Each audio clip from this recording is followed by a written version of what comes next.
অভ্যাস পরিবর্তনের ব্যাপারটা অবশ্যই একটা জরুরি, আমরা করব, আমরা বাধ্য হয়ে করব। আমরা যেমন বাধ্য হয়ে পলিথিন ব্যবহার করেছি, কিন্তু আমরা কিন্তু স্বইচ্ছায় পলিথিন ব্যবহার করি।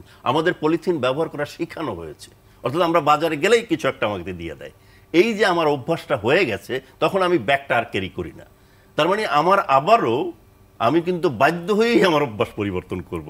কাজে আমি বলবো যে আলটিমেটলি এইটা আমাদের পরিবেশ উপদেষ্টা মহোদয় তিনি স্লোলি শুরু করছেন, কিন্তু আমি আশা করি উনি দ্রুতই কারখানা আক্রমণ করবেন, যেখানে উৎপাদন হচ্ছে এটা বন্ধ করেন। আমি সেটা চাই, সিরিয়াসলি চাই। কেন আপনি যদি সিরিয়াসলি কারখানা বন্ধ না করেন তাহলে হবে না। আর দ্রুত আপনি বিকল্প যে কারখানা তৈরি হবে সেখানে ইনসেন্টিভ দিবেন, সেখানে ট্যাক্স রিবেট দিবেন, যে বলবেন যে তুমি পাটের উৎপাদন করো, এখানে আমাদের অনেক স্টাস, ওই যে আলুর স্টাস দিয়েও তৈরি করা যায়, ভুট্টা দিয়ে তৈরি করা যায়, এগুলো কারখানা গড়ে উঠুক সারা দেশে। কলা গাছের তন্তু দিয়েও তৈরি করা যায়, তন্তু দিয়েও তৈরি করা যায়, ওই যে বললাম কলা গাছের ছোল দিয়েও তৈরি করা যায়, শাড়ি পর্যন্ত তৈরি হয়েছে।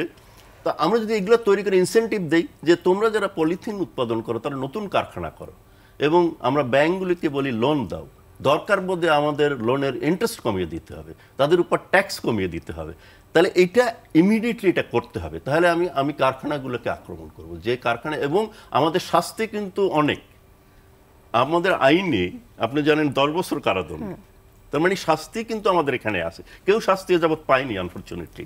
কেন বাংলাদেশে আইনে যতই কড়া শাস্তি থাকুক, এটা কিন্তু আলটিমেটলি যেহেতু আমাদের বিচার এবং প্রশাসনিক ব্যবস্থা ভালো নেই, দেখেই তো শাস্তি পায় না, শাস্তি থেকে এড়িয়ে যায়। হ্যাঁ, বিচারের বলা যায় আইনের ফাঁক থেকে বেরিয়ে যায়। সবকিছুর উপরে হচ্ছে আমাদের বেশি দরকার সদিচ্ছা, যে আমি ব্যবহার করব না।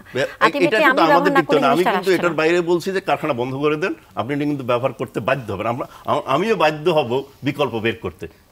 আমাদেরও যেমন ভোক্তারও বিকল্পর সন্ধান করা উচিত, যে আমার কি বিকল্প আছে।